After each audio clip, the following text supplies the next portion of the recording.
I'm going to walk you through the process of creating a quiz on Beachboard. You start with the quizzes. Suppose we want to create quizzes from a question library. So you start by going to the question library and start to just create some questions that you wanted to use and might want to select from. I'm going to do this for a quiz on fractions. I'm going to start a section on fractions.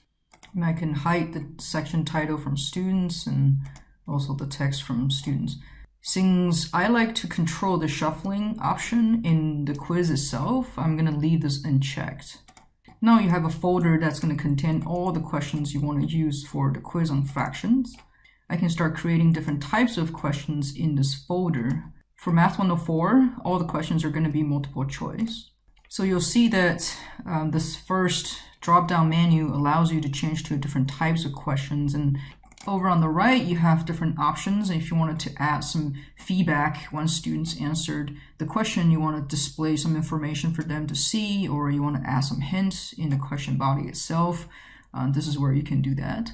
I'm going to select a question from clicker question that I used to use in class. So I'm going to paste this text in here. Notice that if you wanted to actually include any sort of a math type of symbols, you could go over here under the summation notation. The first one is just very straightforward, almost like word processing style math equations. And the fourth one is a LaTeX equation. You can play around with that as well. So the question says, how would you draw a point on the number line? So I have to actually give them a picture for it. And then you can click on this picture button and attach a file from your local drive. I have it all stored in this folder called figures, and let's go find that one here, and that is called fraction number line. You want to provide some sort of alt text for people who have trouble seeing, so then when the software reads out the text, they can kind of get a picture of what the picture you're displaying there. So this is a real number line with 0 and 5 thirds labeled, and you'll see that this picture is displayed sometimes is a little bit off proportion. You try to scale this, it makes it look even uglier. So I typically just tend to just leave it alone. And the next thing you do is to provide all the different options for your multiple choice question. Again, I'm just going to copy and paste from a clicker question that I used to do in class. Now, something I learned the hard way is that if you have an option that's called none of the above, then you probably don't want to randomize the answers for each student, because then this none of above could appear as a first choice or second choice in your list of choices, which it makes it really confusing. So either you get rid of this option completely and then click on randomize answers for each student, or you leave it there but not randomize. You can change your default points to however many points you want. You can also do this very easily outside of the question, and then you can do this all at once for all the questions that you want to select it for your quiz, so it's not urgent that you make a decision here. Now for this question here, the answer is C, divide the interval into 5 equal parts, and 1 is located at the end of the third part. So you wanted to click on the answer that is correct for your choice. And that is it for this question. Now, if you wanted to create another question that looks very similar to this, and you also use the same picture, you can use the save and copy option to give you an exact same copy of the question, and just go in there and change it up. Here, this is the only type of question I'll ask for my quiz, so I'm simply just going to save and go back out. I'm going to go ahead and add a few more questions, but I won't bore you with the process, and then we'll come back and we'll come back and actually make a quiz which selects from a question bank randomly. Now I've created 4 questions in my question library for the section fractions. I am going to go back up to create a quiz on fractions. Start with new quiz, and it's going to be called Module 3 on fractions. It's going to be my ticket in the door quiz, so students need to have watched the videos and answer the quiz before they can get attendance points for my seminar. Here you want to add questions from the library that you created.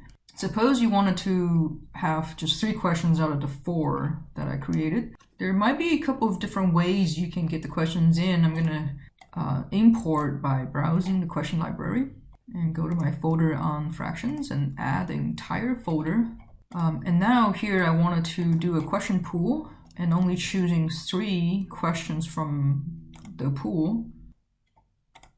So you'll see you have 4 questions in your pool of the question library on the fraction sections, but then you're only choosing 3 from those 4 questions. And then you can see if you like the look of this. If you don't like it, you can of course randomize it, see how it appears. Of course, every student is going to be dealt a slightly different set of questions, but at least you can kind of see, if you randomize this a few times, to see if the sampling is good. If you don't like the sampling, you might have to modify the question library itself to make sure the students are more or less getting similar type of questions. Once you're done with this, you can save. So if you come back out here to the main screen for quiz on fraction, you'll see that there's going to be 3 questions. Questions are selected randomly from the pool on the section on fractions and the number of points. And each question is of 1 point and for a total of 3 points. If you don't like the point distribution, of course, you can go back and edit the values. One suggestion I want to make is make sure that you only display 1 question per page. And as soon as you hit apply, you'll see that the Beachboard actually puts in these purple lines in there to separate, to tell you that 1 page is going to be displayed on the screen as students work through. So then they are allowed to go back. If you don't want to allow them to go back, you could click on this one. But I think it makes more sense for me to allow students to go backwards, as when they are working on the problems, they might think of something they wanted to fix. It should be allowed for them to go back. You can now shuffle the questions at the quiz level. So even if 2 students get exactly the same questions, they might see them at a different order. This is where you might want to give particular instructions to the students. For me, the student has to watch the video on fractions. So I would say something like, please watch the video on fractions before completing this quiz. So this is where I would go in there and link the fraction to wherever the location of your video. I have my video on YouTube, so I'm going to come over here and grab my link and insert that URL. And it's, I think by default, going to display in a new window. In fact, I think Beachboard disallowed display an inside or embedding inside your text. Okay, I always tell students how long the video is going to be so they can kind of pace themselves. If they only have 10 minutes and your video is 12 minutes long, they're not going to be able to watch it completely. So this video is 9 minutes and 56 seconds. And I always wanted to remind students how long the quiz is in case they forget. And so you're done with kind of the content creation. But also you want to do is to go back to go and set different restrictions or the view options and assign assessments. So then Beachboard can automatically port these scores to the gradebook. So let me show you how to do this.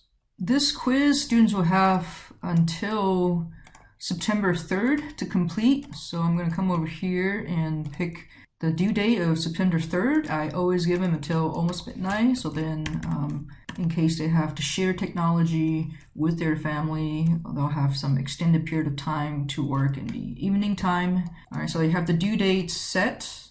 It will automatically display in the course calendar, so you don't have to worry about that. And here is I enforce the time limit to 60 minutes. With the 5 minutes grace period, but I always allow students to continue working because even if they continue working, you'll see the Beachboard actually has a red mark to tell you whether or not it was overdue. So it's up to you how you wanted to count that score. Always allow selected students for special access to accommodate students with disabilities. And then we can hover over to the assessments tab. I always allow attempt to be set as graded immediately so then students can see the score they get and whether or not students get the questions right or wrong. This is where you wanted to set up your course gradebook to link directly to the quiz. I have my course gradebook set up already, and in this one, this quiz is going to be linked directly to fractions day 1. So as soon as this quiz is graded by the system, it will export to the gradebook automatically. For my quizzes, I always allow for unlimited attempt because it is a type of formative assessment in my class. I want students to actually have watched the video and learn the content. So it makes sense to allow them to see the questions they got wrong and also to relearn the content if they haven't already on the first try. So I'm going to apply that. And it's the highest attempt that is getting captured. Of course, you can choose whether you want the average or the lowest or just the first attempt.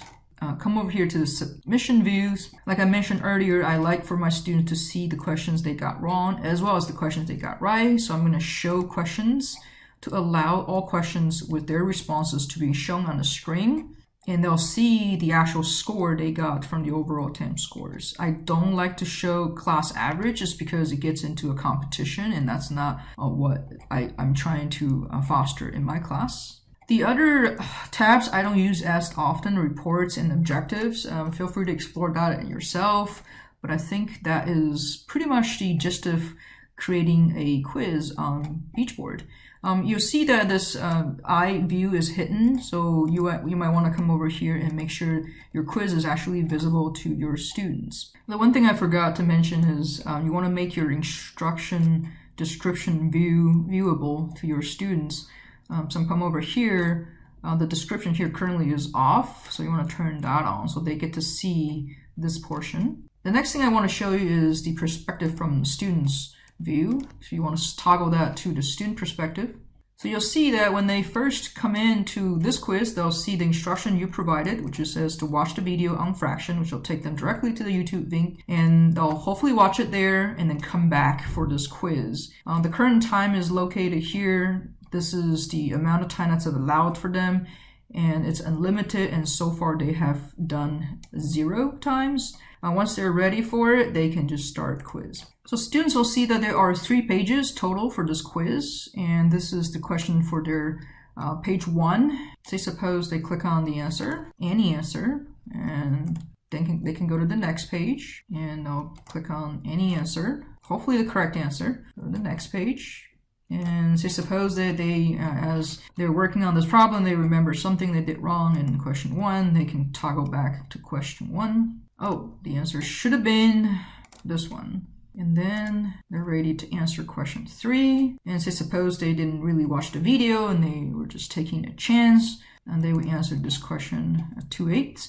Now they think that they're done, they can just hit the submit quiz button and the system warns them, are you ready to submit? And they say yes. So you'll see that students will see that they answer question 1 correctly. They got 1 out of the 1 point. They answer question 2 incorrectly as well as question 3 incorrectly. They got 0 points there. So they got a total of 1 out of 3 points, 33% on this attempt. And this was their highest attempt so far. So if they're ready to take another attempt after they really watch the video and relearn the material, they can go back and just repeat the same process. So you'll notice that the system actually provided the information about whether or not they did questions correctly, but it doesn't provide the answer. So hopefully this tutorial has helped you a little bit on making your first Beachboard quiz.